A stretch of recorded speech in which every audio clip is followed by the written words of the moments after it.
Well, it's not so we're live again, but it's not showing up on YouTube. Still saying waiting for Maya. What did you say? Your YouTube just says waiting. Live now. Keep hovering. Yeah. Oh, we're live. Okay, here we go. What did you say? We are. Your YouTube just says waiting. We are. Oh, this is fun. Gotta love life. Welcome, everybody. We are officially live. Sorry, we had a little bit of a technical glitch, but it's all good. We're all souls here. On Facebook yet? Okay, well, we're live on YouTube now, and we're gonna get started. So welcome, everybody. My name is Krystle Mishra, and this is episode 4 of our LYHT podcast. And I'm here with my beautiful co-host, McClean. And so excited for our episode today because we have the very mystical, the very magical David Lyon joining us. And I wanted to say a few words about this beautiful man who came into my life because he truly made such a powerful impact. He's an intuitive, a spiritual guide, a hypnotist, and he just actually created the Living Magic School, as well as the School of Art of Transformation. And David came into my life a couple of years ago and truly introduced me to real magic, a life beyond just the 5 senses, and helping me attune myself to my gifts. And watching somebody who came into mastery of their own gifts has been truly inspirational. So we're hoping to ignite some of that for all of our listeners today. So thank you so much for joining us, David. Really appreciate your time here today. Of course. Thank you for having me. It's a pleasure. Okay. So to begin our little session today, I wanted people to have a chance to get to know you a little bit. And I don't even think I did anything justice in talking about, your offerings and your gifts. So maybe you can let the audience introduce them to, who you are and what you have to offer people. Sure. So, what's up, everybody? I'm someone who really cares about people getting to live and experience the magic of who they truly are. That's what really lights me up. I love seeing people live their joy, live their passions. But when I say experience the magic of who they are, as a lot of the people listening will know, as you start to go on that path of awakening and spiritual growth, you start to tune into some really cool things, right? You start to tune into your intuitive gifts, your channeling abilities, the idea of spirit guides and things of that nature. And that whole realm has been a huge passion of mine for a very long time. And perhaps you could even say many lifetimes. And so one of the things that I love to do is I love to support people both in stepping into more of the magic of who they are and also giving them a very practical understanding of the inner workings of their gifts. Like, how do their spiritual gifts actually work? And my path very much complements that. So I'm someone who walked the path of being very, very connected to my gifts when I was younger, going through a forgetting phase, like a lot of people do, going through the amnesia, and then piercing through my amnesia and remembering my gifts and how they work very consciously, which gave me the ability, because I went through forgetting and remembering, I understood that path very clearly. So it allowed me, whenever I would meet someone who might be at a certain stage of the path, to recognize oh, they just need to make this shift. They just need to do this little tweak and help them get reconnected to themselves. So that's kind of like the essence of my story. I did start off my path as a street magician in the world of illusion. And so, I was inspired by David Blaine, and most magicians, they're taught that things like psychic ability and real magic doesn't actually exist, which is interesting because we're calling ourselves magicians. Why not call them illusionists? Right. And so, but for whatever reason, that never rang true to me because, I always thought well, they must have gotten the idea of magic from something authentic, even if it's not common. Like the reality of magic must be real in some way, shape, or form. But I would say, like, the path, my path as a magician, it's, that's where I learned a lot about tricks and mechanics of things. So by the time I got to reawakening to my spiritual gifts, which I'm happy to share the story if you'd like after, um, my focus was on the tricks and the mechanics of it, so that I could always explain it to others in a way that people understand, so that even my grandmother could understand it. Mm.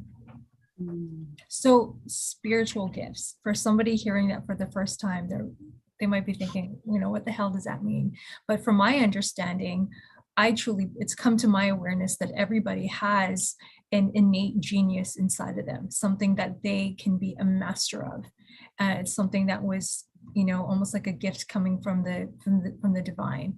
And a part of all of our journey is unlocking that. And most people never truly reach their highest potential. Based on my, my understanding is we get so busy with external distractions and we get caught up in a comfort zone of just making ends meet. We don't actually realize that there's a deep inner genius, an innate gift that's desiring to be birthed, and it's probably calling at us all through life. And many people listening today might have an inkling of that, and they just probably push it away and ignore it. So what would you say for someone who's maybe hearing this for the first time, or even somebody who's even aware of it? What is a spiritual gift? Like, how would you define that? Yeah, great question. I would define your spiritual gifts as your innate sense of knowing, right? It's your ability to know what you need to know when you need to know it. And, we can call it intuition. That's a very popular word, although intuition is just one faculty of your gifts, but everyone, or most people, has had the experience of being in the zone, or just being in that flow state where things are just coming to you effortlessly. If you're someone who helps people, if you're someone who has a heart of service, you found yourself in that state where you're just feeling the person in front of you in a particular kind of way. You know what they're feeling, and you're just channeling this wisdom through and giving them guidance that blows you away as much as it blows them away, because you realize it's not your thoughts. Right? So it's this access to our gifts, our spiritual gifts, to divine wisdom. If you're a painter might just have these moments where all of a sudden they're struck with a vision and their hands just have to paint. So it's this unique intelligence that operates beyond our conscious mind, that is able to stream in this cosmic information or inspiration, or whatever you want to call it. And it's represented by the flow state. As if we want to get scientific with it, it's when our brain, it goes into the gamma frequency. That's when we go into the flow state, the channeling state. Basketball players do it when they're in that mode, so it's representative of getting in that state, and everyone's unique gifts will show up for them differently depending on what your passions and strengths are. So I wanted to clarify then, so that unique intelligence you speak of can be expressed in various ways. It can be expressed in movement, it can be expressed in art, it can be an understanding of, economics or business. It could be, dancer, or a way with words. So there's so many different expressions. I mean, probably you would say millions of different expressions of this innate wisdom and genius. Totally. Yeah. Like, I think of one of our favorites, Michael Jackson, right? When Michael had this innate ability, regardless of what people might believe about him, Michael had this innate ability to, when he would dance, when he would move, or even if he would just stand there for 10 minutes at the beginning of a performance, you would feel him emanating a certain kind of magic that just people would faint, right? That is going into a certain state where you're emanating what I call your gifts, your magic. And then the second he would start singing or whatever, you feel it. It has a certain kind of impact, so this is why there's a difference between, you could have two singers singing the exact same song, but one person could sing it and it could give you goosebumps and chills, and the other person's like, oh, that was technically good, but you don't feel the magic. Yeah. Right. This is all like the singers two singers singing together, and I saw a beautiful example of that actually with two artists. And it's this same thing.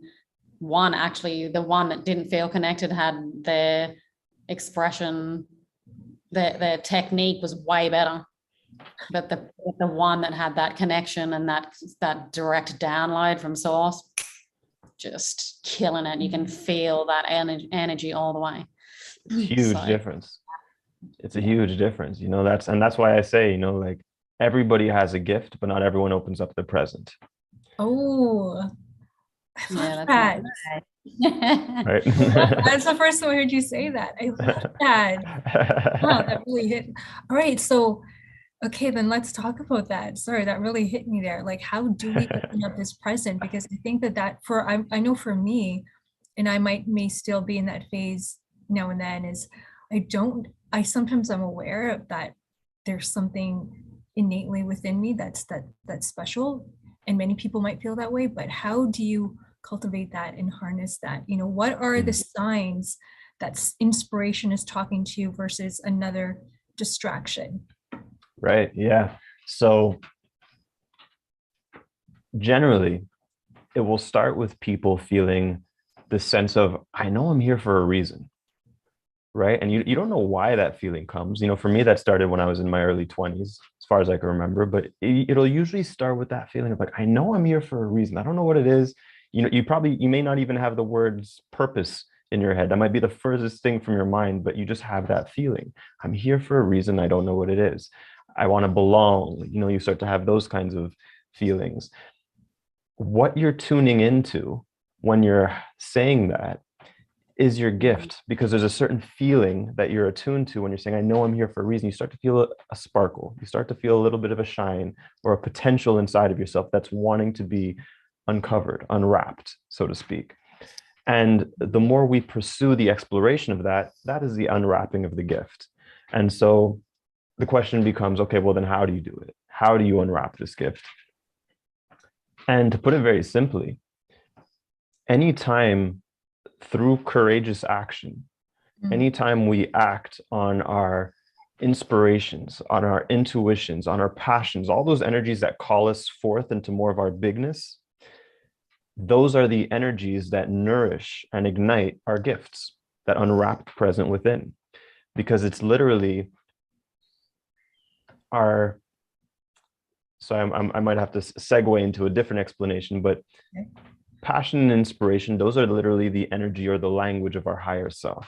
And most people have heard the term higher self, but might not know exactly what higher self is. You know, so the way that I like to explain it to people in a very simple way is, think of your higher self as the butterfly to your caterpillar. Yeah.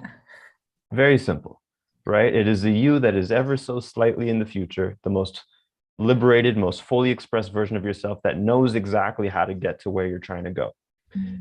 And so to whoever's listening to this, if you're in your caterpillar state, the way that your butterfly self will communicate to you is it's going to give you nudges of this way. It's like, this would be exciting. This would be amazing. And then your fears come up of like, oh, but I don't know if I'm good enough. Right. And so that's part of the challenge of the game that we're in, called life.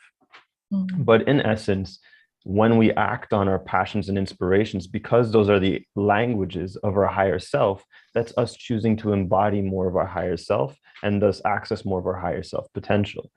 And so the analogy I like to give for this, that I was sharing before the interview, was, imagine that everyone is a 7-color rainbow, every single person, but most people are only embodying 3 colors of the rainbow.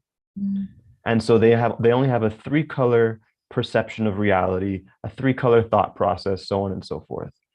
Whereas as you act on your passions, your inspirations with courage, with bold action, by feeding yourself with that light energy, because it literally lights you up when you act on your excitements and stuff and you feel like more of yourself, that's you choosing to embody more colors of your rainbow, the 4th color, the 5th color. And so then you start to see that all along, as soon as you get to the 4th color, there's certain gifts that you didn't know you had access to. You have these intuitive gifts. You get to your 5th color, all of a sudden you're channeling, right? But you're not actually learning anything new. You're just remembering more of what your soul already knows. Yeah, those downloads coming from the heavens. You know, your brain doesn't even need the education sometimes. Like I met a guy that picked up the guitar and was learned it in like a year, and he's just nailing it, killing all the chords. And I'm like, yeah, I just opened up the vortex and just tapped into that divine knowledge, and it just channeled through easy. That you don't have to feel like it's so much work when you're, you know, connected to that higher self or your, you know, your oversoul, right? Totally, you know, and there's so many different ways to get into that state, because what happens is, you know, this all starts at childhood. You know, most people, not everyone, but most people are conditioned to become someone who their parents think they should be. Right? But the more that you become someone who you think you're supposed to be, the more you go off of your authentic radio station, let's say, of who you truly are. And so this is where I imagine our consciousness like a radio station. And so if you feel like you have to be tough and guarded and protective and serious and professional, but really the real you is very like sensitive and silly and goofy and open-hearted, then you're not going to have access to your spiritual gifts, to your intuitive gifts in the way you might like to. So a very simple part of the process is, and you can do this with a pen and paper. I used to recommend, you know, if you take a piece of paper, draw a line down the middle. On the left side, you're going to write who I think I need to be. And on the right side, you write who I truly am. And then it's a way of making the unconscious conscious. And you're like, well, I think I need to be serious and professional and a hard worker and whatever those things are. Yeah. Part of the beauty of duality is the second you're aware of one, you're aware of the other. Right? So you'll become more clear on who you truly are. And then the sooner you let go of who you think you need to be, the sooner you become more of who you truly are. And all of a sudden things just start to come online. More inspirations, more intuitions, more synchronicities. Yeah. I love that. Something I learned from, sorry. Something I learned from both of you actually, because both of you have been my teachers at some point, is that in why I think the word magic comes into play is once you actually are more authentic to yourself, you realize that you have talents that you never even thought were possible. I remember for a very long time, I didn't think of myself as an artist because I didn't know I can do certain types of art. But once I actually connected to myself, I actually start to realize I actually have some gifts as an artist that I wasn't aware of because it was just so blocked. So the magic that can be revealed is that you are hiding things that you might not even realize are like what your God-given talents are. And it would be a shame to not be able to realize that to its highest potential and share that beauty with the world. So, you know, that's one of the most magical things that can come out of truly being authentic to yourself. Totally. Absolutely. What about the people that, because I know there's a lot of people out there listening that are listening to their intuition and they're already on the journey. Sometimes people can wrap back up the gift. So what do you say to people that they've opened up to a certain extent and they're connected, but then maybe something happens or there's something that gets in their way and then they close back up or go back into that caterpillar mode? What would you say for people that have already experienced it, but then they shut back down? Right. Yeah, that's a great question. You know, so for one, that's the beauty of free will, right? You know, we could choose to be in a state of openness or in a state of closedness. Also, you know, we have to remember that what we are, what you are, what we all are is openness. You know, when we're in a state of openness, that's when we most feel like us, like the fullest expression of ourselves. When we're in a state of closeness, you have to be experiencing suffering because it's not your natural state to be closed. That's only caused by fear and limiting beliefs. So when people start to, let's say, experience their intuitive gifts, and let's just say something happens that scares them or that makes them want to shut down, that's okay. It's a choice. They can quiet it down if they want, but there's always going to be a nagging feeling that's kind of letting them know that there's something more that will most likely keep bumping up against their fear of like, yeah, no, but when I did that, I got hurt. You know, when I followed my intuition, I got hurt. And that's where what's required is a very honest self-examination. I had someone recently, they asked me, how do I follow my intuition with confidence when I've been wrong so many times? And, following my intuition got me hurt. And I thought it was a beautiful question. And what I reflected to them was, you were never wrong once. And I guarantee, and this was in the context of relationship, I'm like, I guarantee what happened was your intuition, your excitement, your curiosity wanted to explore a certain man, let's say. And so you went towards that man and you're like, oh, this is interesting. I'm curious and whatnot. And then as it started to go deeper, your intuition was like, it's not the right person for you. But then your mind kicked in with its hopes, with its insecurities, and went, yeah, but maybe I just need to give this person a chance. Or maybe, or like, well, I'm tired of being alone. Right. And then the mind starts to override the intuition. And then the mind gets in the driver's seat, and then you go into that relationship and you end up getting hurt. And then because you don't realize you did that, you blame the intuition. When in truth, stop actually listening, right? Exactly. You stopped listening to the intuition and started listening to the mind. Exactly. To the hopes, to the insecurities, to the fantasies. So when we actually examine it, you're going to see 100% of the time that you did have the intuition that was trying to steer you in a different direction, but for whatever reason, you just didn't want to listen to it. And that's also okay, because all paths are equal. But it just takes the charge off of the intuition being the bad guy, and actually helps you see that our intuition is always our stairway to heaven. It's always leading us towards more bliss and abundance and magic. The challenge is cultivating that relationship of trust with it when we come up in a society that is very fear driven. Emphasis on that part, because otherwise it would be very easy to listen to our intuition. But the plus side is when we do go through experiences like that of not listening to our intuition for so long, when you finally do wake up, you have so much, what's the word?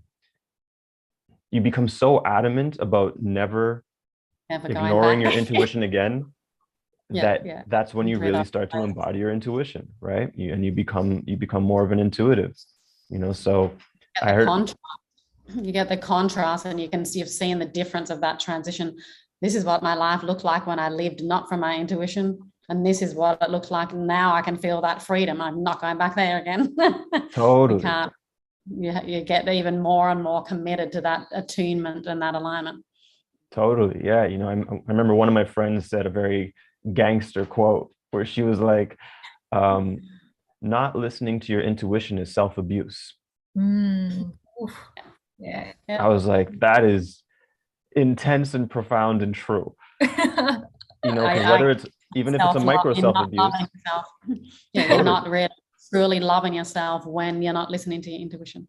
Totally. So even if it's a micro self-abuse or a major, that's the dance, that's the game, because what are we here for? We're here to harmonize our relationship with life, with the divine, with spirituality, whatever word you want to put over there. I once heard someone say, apparently this is some yogi that said this, but apparently the yogi said, the divine has absolutely everything except for one thing. The only thing the divine does not have is your attention. And so when we gift it with our attention, it gives us the heavens. It gives us the world. Amen. Yes. Absolutely. Focus, the intention. I love it. That was a cool, do you want to go? Go ahead. Well, I think me and Krystle both had this question from before you got on, was being able to distinguish the difference between like their feeling of excitement, because I've practiced that following your excitement and acting on it always turns out.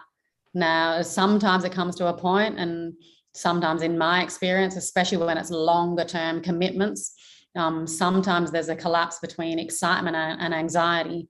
So you're following your highest excitement and your intuition in that way, but then sometimes it can get collapsed, and then you stop listening to the wisdom. And I think you said this in a video like the distinction between there's excitement can lead and then your wisdom can lead, like that deeper wisdom. And I feel the wisdom, I always feel like I'm pointing. I can feel it going down the back somewhere, the feeling of my wisdom downloading, and then the excitement, I feel it in my gut. But I have had experiences where I'm in the excitement, but then I stopped listening to the wisdom that's coming through. I feel like the wisdom's a kickoff and a guide to get you into that mode. But then there's a deeper wisdom and truth that comes through that if we don't pay attention to that, then the excitement can just can take us on a rampage, that may lead us into, some type of an imbalance, or you stop listening in a certain way, and then you're off, and then you can be off track, or it's more of the feeling of anxiety. So can you speak a little bit more on that? Totally. Yeah, totally. So if it's true excitement, and I'll speak what that is in a moment, but if it's true excitement, that excitement is the wisdom. That's the flavor of wisdom that's being offered. The way that and again, the reason why I say that is because true excitement is communication from the higher self saying this way.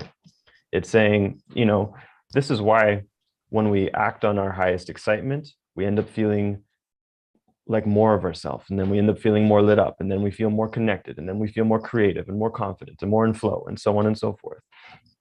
So it is literally the energy that nourishes us. It's the water to our flower. And the way that we know if it's true excitement is it expansive? Yeah. Because this is where, and you brought up a great subtlety. Sometimes what people are calling excitement is actually anxiety disguising itself as excitement. Like, oh, I just feel excited to go to the club. Oh, I just feel excited to sniff cocaine, or whatever the thing is. That could be your highest excitement. That's possible. However, is that expansive? When you feel into it, does the idea of it, does it make you feel like more of yourself? Is it actually expansive? Because if it's not soul level excitement. And that's an important distinction. Excitement, correct. Rather than the download of the higher self, and the excitement that's coming through it's more of a body excitement, like the anxiety or just like a lower level of excitement. Well, so in essence, when the body's how do I put this?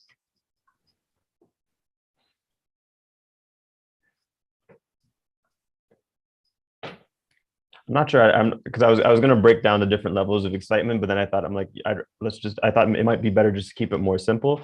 But yeah, so I have a question to add to that while we're on this topic.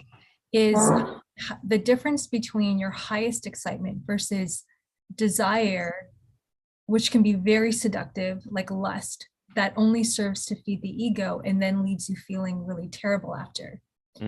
That's the kind of, like, because desire can feel like your highest excitement and it's very seductive, and but it only feeds certain hormones, and then there's a major drop, versus your highest excitement is going to leave you feeling expansive and ever growing, and it's not going to have that major drop after. So how do we know then, when that inspiration comes, which one of the two is talking to us? Totally. Yeah, that's a great question. So, well, firstly, following your highest excitement can leave you with a drop. So this is where the subtlety is involved, because yes, it's going to light you up. So following your highest excitement, passion, inspiration, we're just going to bundle it in the word excitement. It's a complete formula. It's a complete kit, in the sense that by following your highest excitement, not only is it going to bring you more exciting things, but it's also going to surface within you any limiting beliefs, any insecurities, any crap that you need to look at, so that you can transcend that into more space for excitement. So you might follow your highest excitement, and then it could lead you to something that just triggers the shit out of you.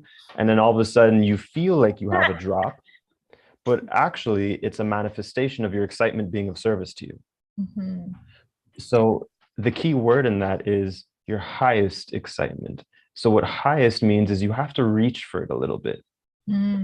right? There's a little bit of a reaching involved of like, okay, what's the highest excitement? Oh, that one's scary. Oh, but this one's a little more comfortable, Yeah. right?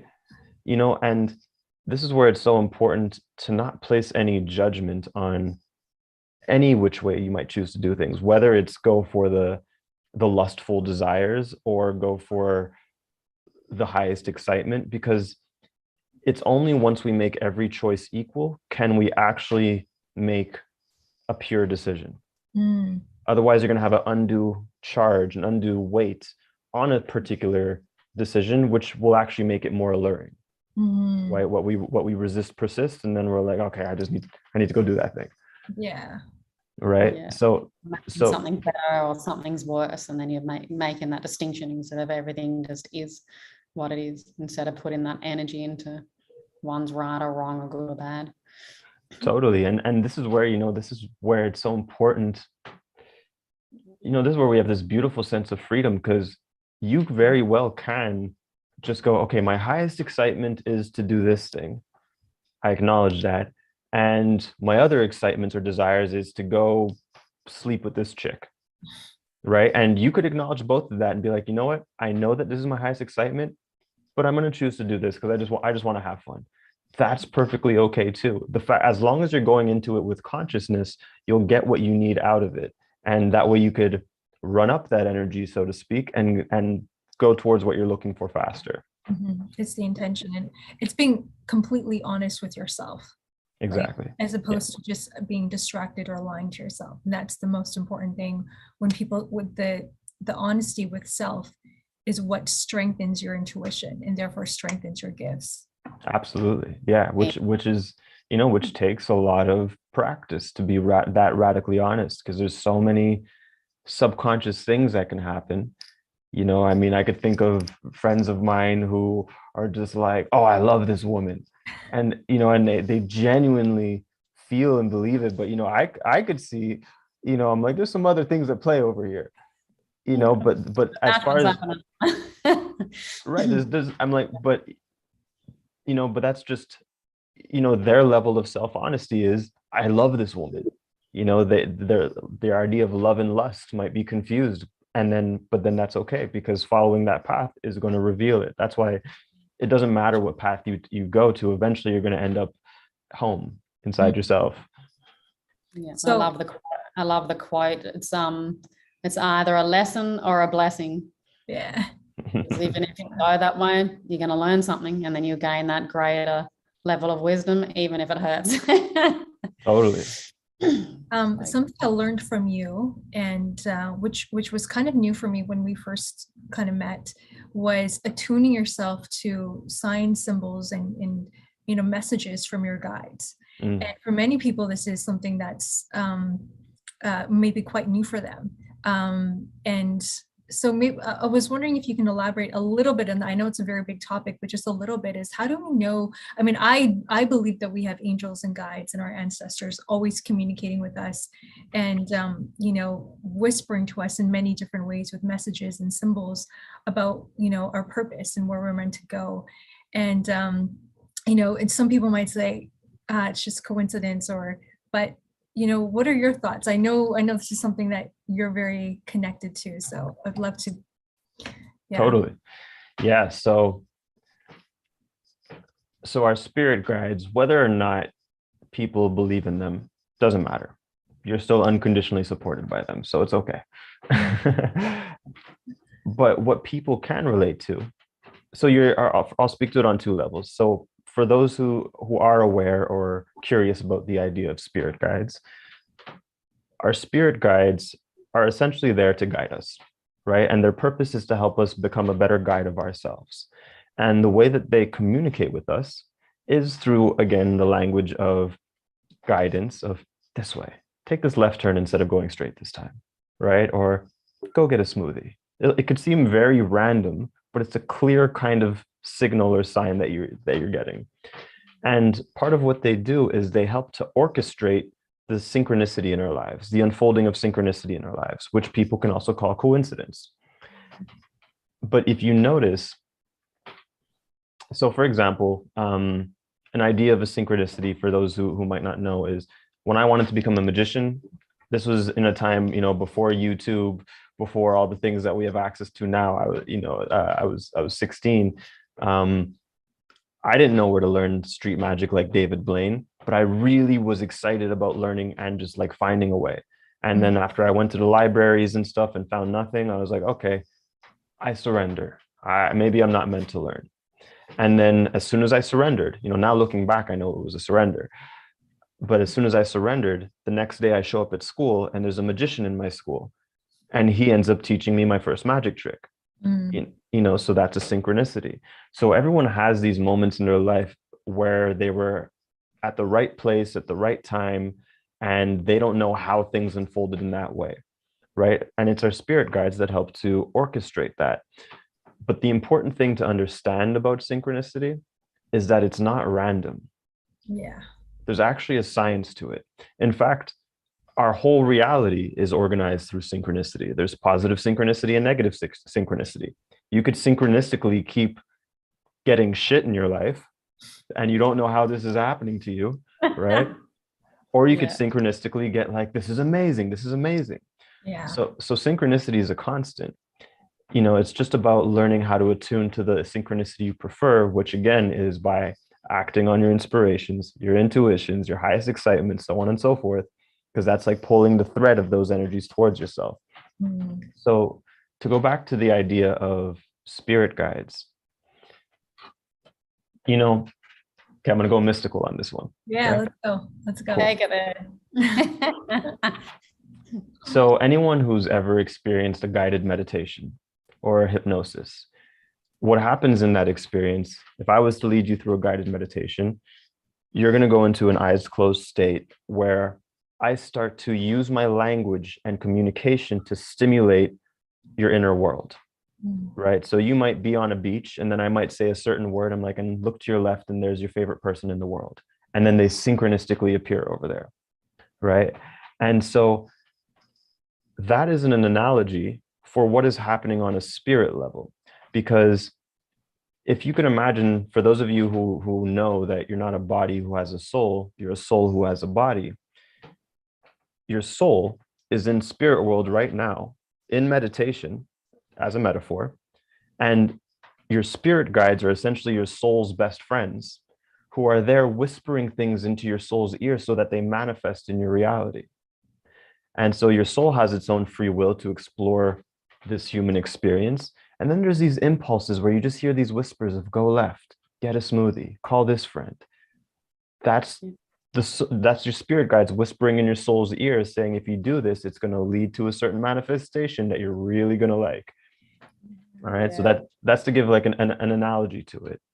And just to share one more thing on spirit guides, because I get this question a lot about them, for people who are always asking for help from their spirit guides. I'm looking for help. Help me.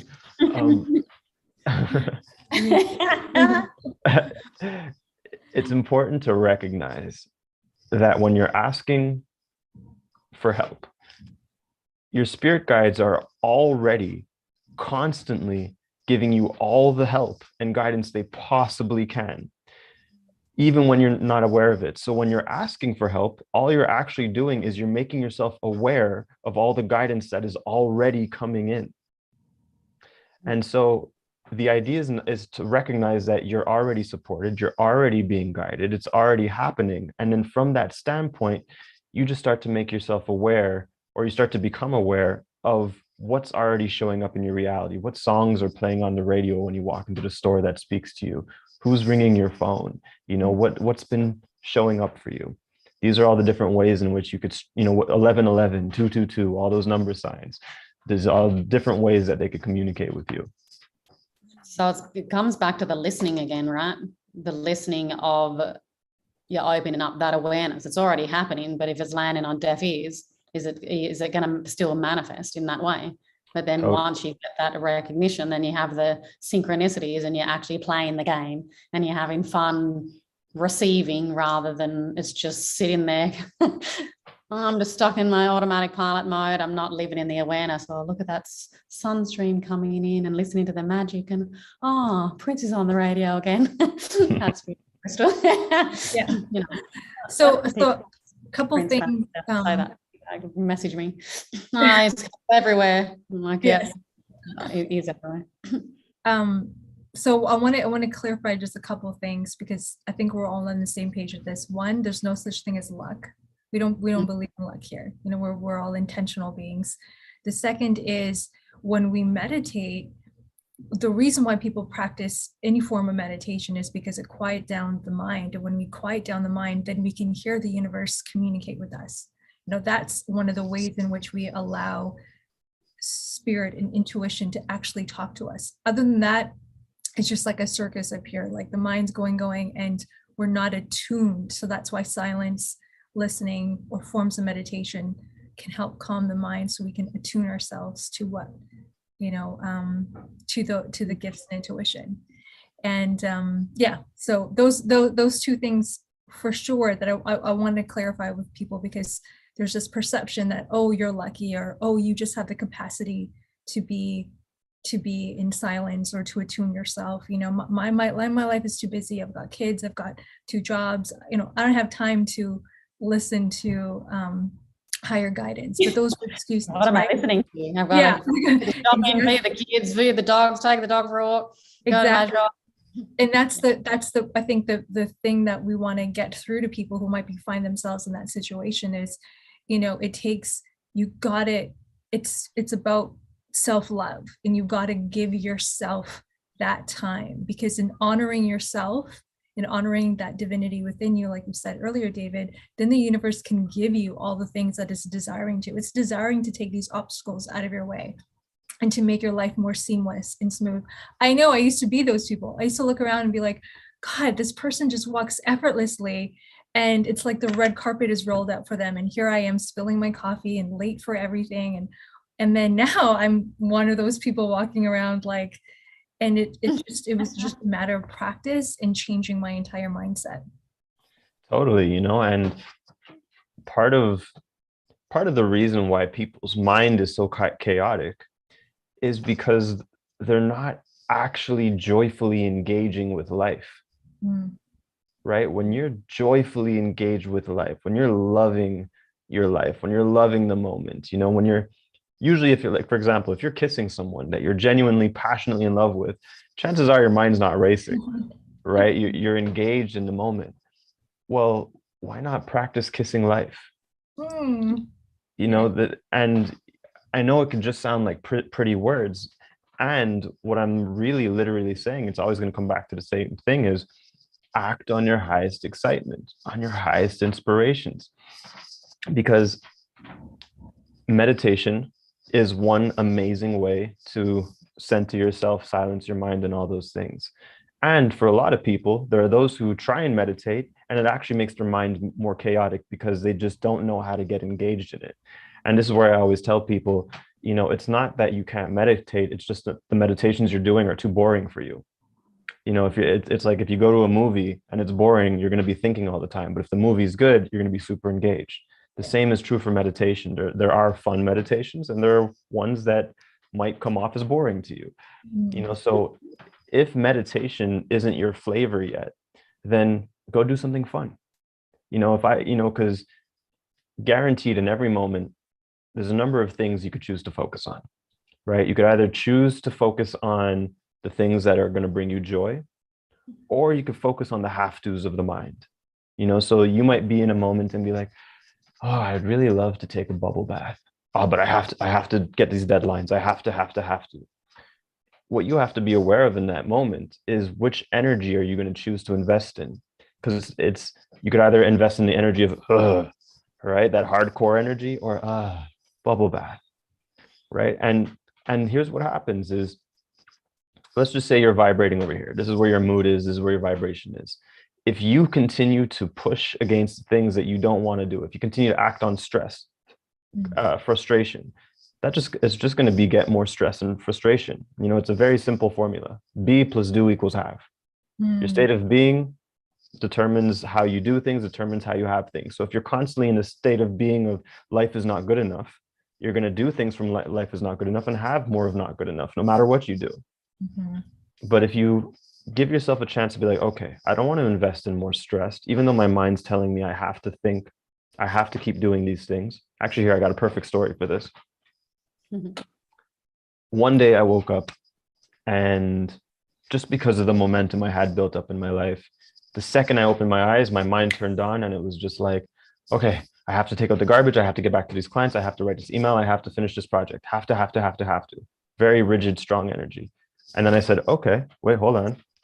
I acknowledge that. Okay, those are my have tos. It feels pretty serious. What do I feel like? What do I Yeah. feel like?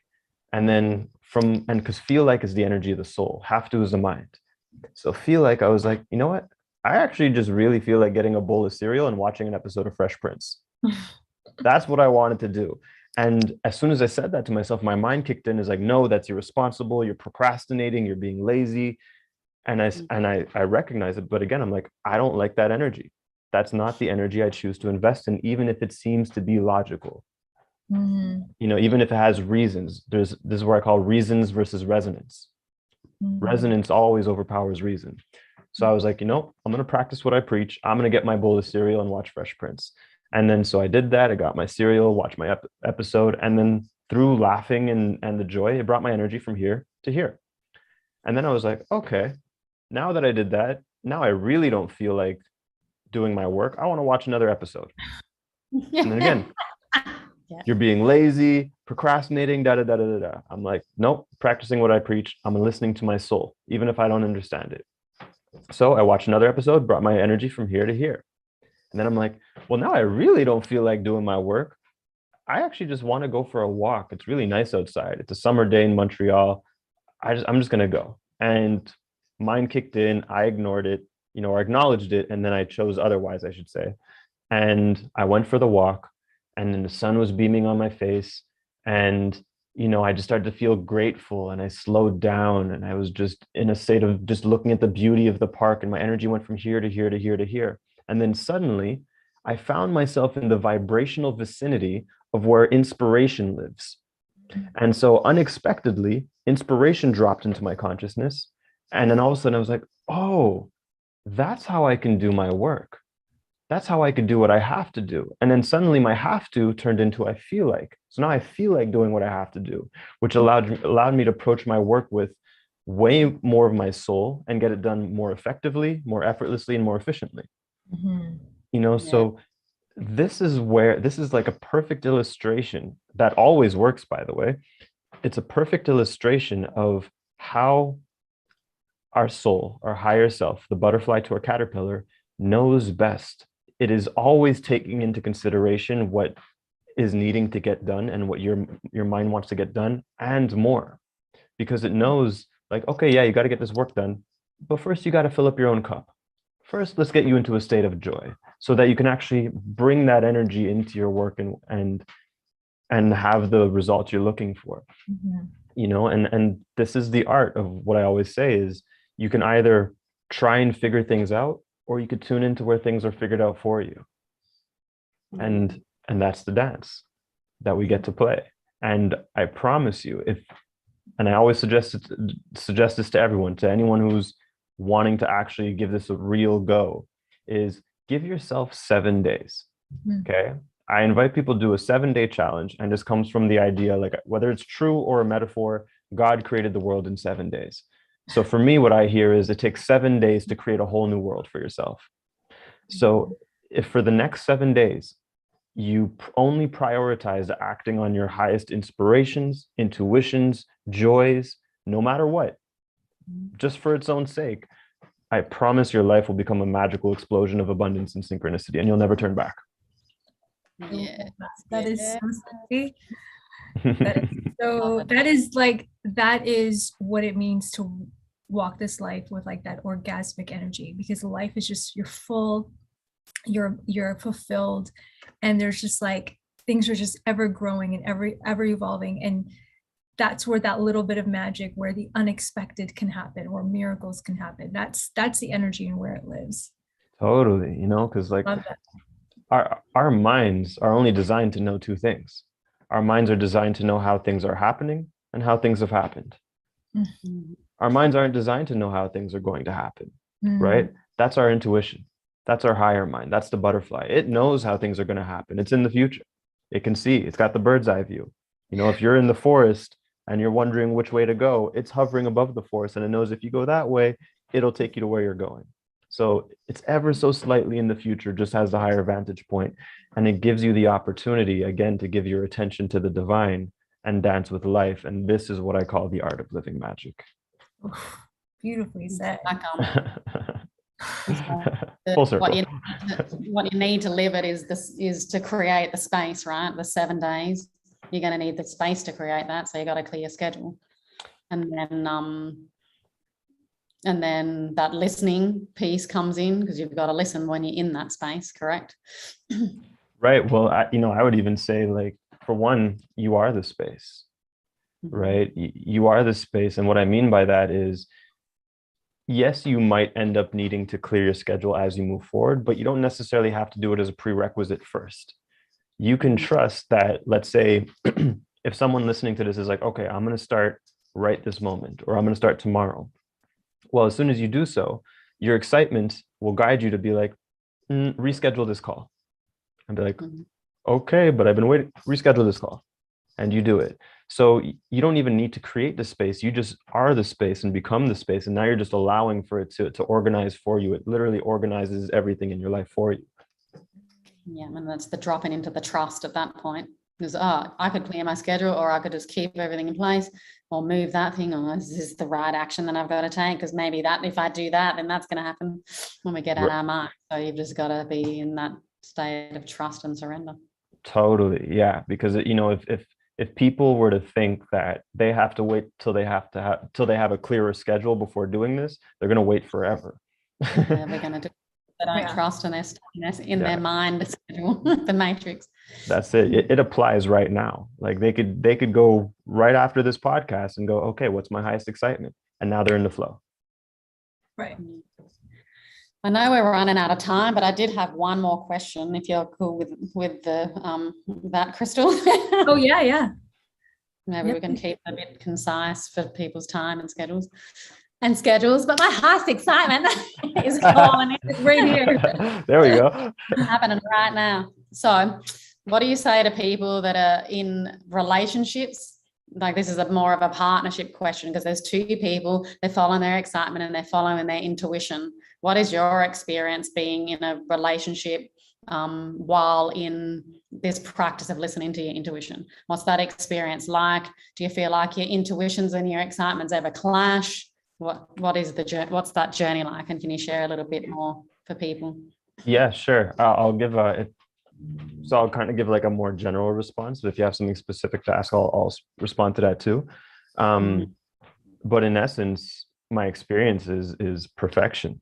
And what I mean by perfection, I don't mean that it's always daisies and roses, but what I mean is that your higher self is in resonance with every other person's higher self, including your partner. So whatever is truly your highest excitement is going to be in resonance with your partner's highest excitement, whether they recognize it or not. Because they might be in a lower state, let's say, they might be in a frustrated or stubborn or triggered state. But at the end of the day, just on a core energy level, whatever is not in alignment for you is not in alignment for them. And conversely, whatever is in alignment for you is in alignment for them, regardless of how they see things. So if you have a partner who is supportive of you living your highest truth, of you being the fullest expression of yourself, of you honoring yourself, then if those agreements are in place and that conversation has been had, then anytime you choose to go for a highest excitement, there's no reason for there to be a battle. There might be triggers, there might be insecurities and sadness, but there's no reason for there to ever be a battle or a struggle, just conversation. So that's kind of like the broader response, like, for example, I've had moments where yesterday was perfect. So I'm someone who I only do things when I'm inspired. Doesn't matter if it's a birthday, doesn't matter if it's a holiday. I don't subscribe to supposed to's because it just doesn't do it for me.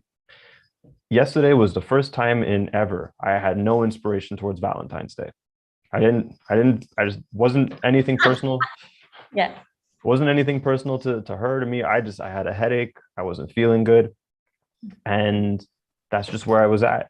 And Avea completely respected that. There was not one shred of like pushing me or anything like that. She still celebrated Valentine's. She made us a nice meal and a nice breakfast.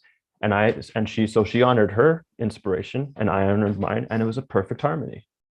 Valentine's Day is a perfect, example of that practice in partnership, because you might not even want, there's this rule in the holiday that we all have to do something, but why do you have to? Me and my partner, we were both just working. We were just like, all right, do you want to do something tomorrow night? Okay. Happy Valentine's Day. Yeah. We were both actually in aligned with who cares. We didn't even do anything. But yeah, sometimes there can be the disalignment with, but I love what you shared with, she honored her inspiration of getting all festive and making food, and you're just being where you're at. Totally. Yeah. So this is where, this is where harmony is so important. And again, like, harmony doesn't mean you're always good with each other in terms of always lit up, but it means you could be in harmony with the disharmonies as well. Exactly. And you know how to dance with it. And for me, it comes back down to love. To speak into partnership, so much of love is misunderstood. So much of love gets confused as I love you because, or if you don't do that, you don't love me, or whatever form of attachment. And a lot of it, especially in women, I see this a lot in women. Men do it too, but a lot of women define love as self-sacrifice. Right? I love you so much that I'm going to do all these things even at my own expense. That's not love. That's self-sacrifice. There's a difference. The intention is loving. So I acknowledge the intention, but true love means it could be a win for everybody, including yourself. Right? So from my perspective, love is watering yourself and watering a flower. Right? You fill up your own cup, you give from the overflow. And so when you fill up your own cup, now you have 100% of yourself to give, and you're not giving from an empty cup. And then when you're watering the other person, I'm going to give you whatever love and support you need to become the fullest expression of yourself, regardless of if it includes me or not, because I love you without conditions. That to me is love. Have you noticed, like, sometimes in the partnership, one person is maybe vibrating at a higher level and then the other person's resting, and then it's kind of like you're taking turns with the energy levels too. Sometimes it's the same, but absolutely. A lot of it's like, when I'm down, she's up. When she's up, I'm down, or vice versa. So it's interesting because you're kind of sharing the space and the energy together, and then when I'm down, she can support me. When she's down, I support her. Polarity. Totally. And this is where I've always said relationships don't take work, they take love. Big difference, right? A lot of people say, oh, relationships take a lot of work. No, they don't. They don't take work, they take love. It's very different. Listening to your highest excitement, everything, all of that. I've noticed that the issues disappear as soon as we shift into that mode. Oh, what are we going to do now? We just had a big kind of altercation, and now we're in your head about it. Well, what do you want to do now? Oh, let's just go back to following our highest excitement. Okay. Everything just kind of disappears and makes it all fun again. And then you're just back, and it brings you into the moment too, and out of all the heady stuff that you were clashing on. Totally. Most relationship problems happen because there's too much focus on each other. Right? There's so much focus on what you're doing or not doing, how you're being or not being, how you're making me feel or not making me feel. Right? That's like looking in the mirror and talking shit to your reflection. Because all a relationship do this, and I need to be this, that too. That's where, like, the women think that they have to do all this stuff or be conditions and being doing the shopping and the cooking and whatever role we're in. That's that too. Totally. Yeah. So there's all these different subtleties to it, but that is one of the number one causes of problems in relationships, is too much focus on each other. And this is where I always remind people to refocus on your spirit, refocus on love, refocus on your own path. So that way, if you're too close to each other causing friction, when you start to just refocus on yourselves, now heaven could dance between you guys again. Yeah. Right, to create more breathing room. Love needs to breathe. Oh, beautiful.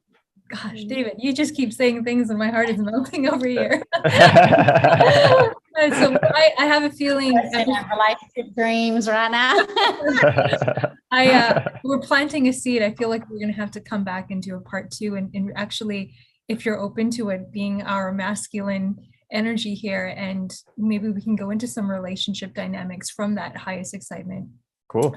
Your highest consciousness, because I think yeah, I think there's a lot we can explore with this topic. Yeah. Totally. Yeah. I think love Krystle, you're going to be the feminine, he's going to be the masculine, and I'm going to be in this in-between weird area, because I connect to the masculine in a lot of ways and the feminine. That's perfect. That's actually a perfect dynamic. Yeah. Because the relationship dynamic is really about that. And we're talking specifically about romantic relationships, is maintaining that polarity between the masculine and feminine. And that's what keeps things in that specific type of sexual chemistry, in that excitement. So it's a lot to explore there. But we are out of time. And before we go, I wanted to just learn a little bit more, because I was watching your your Instagram, and you launched like a new program called the Art of Transformation. And I'm like, what's going on? So please share with us a little bit. Yeah, so it's called the Art of True Transformation, and the Art of True Transformation, it's essentially a 9-month group experience for spiritual coaches, hypnotherapists, and light workers who are wanting to develop unshakable confidence in their spiritual gifts. So chances are they've been helping people for a long time, and they start to experience these glimmers and these random experiences of their intuition and channeling abilities, but they're not quite sure how to consciously access it at will every single time. It kind of feels unreliable to them. Mm-hmm. And so part of what we're going to be showing them is how to do that, how to embody their gifts so that there's no break in their connection, as well as teaching them how to permanently resolve any mental or emotional issue in one session, whether it's a trauma, whether it's a blockage. There's no reason why any client should ever have to come back to you or anyone else for the same issue twice. Wow, that's powerful. So that's what we're going to be showing, and these are the methods that I've used to even cure the so-called incurable, like things like epilepsy and gallstones. Because what we have to understand is, when we hear the word incurable, that simply means curable from within. Right. So I'm going to be sharing with people not only just these methods, but calling forth their own unique mastery so that they can approach these things very confidently and just help change the world with me. Beautiful. I'm so happy for you. Like, I don't know. I'm sure everyone's feeling the same as me, and Maya, you might be feeling the same as me, but I'm walking away like inspired from this conversation, because even though I know so much about what you're saying, I forget. And the constant remembering. So thank you for being a reminder of that truth and that love. My pleasure. Thank you for receiving. Yeah. Oh, thank you so much. Thank you so much for all your wisdom. Thank you, Maya. It's a pleasure to connect with you. Yeah. We're gonna do a part 2 if you're down. I'm down. All right. Thank you for everyone tuning in. And this will be live on YouTube if you didn't catch us live. But have a beautiful rest of your day, everyone.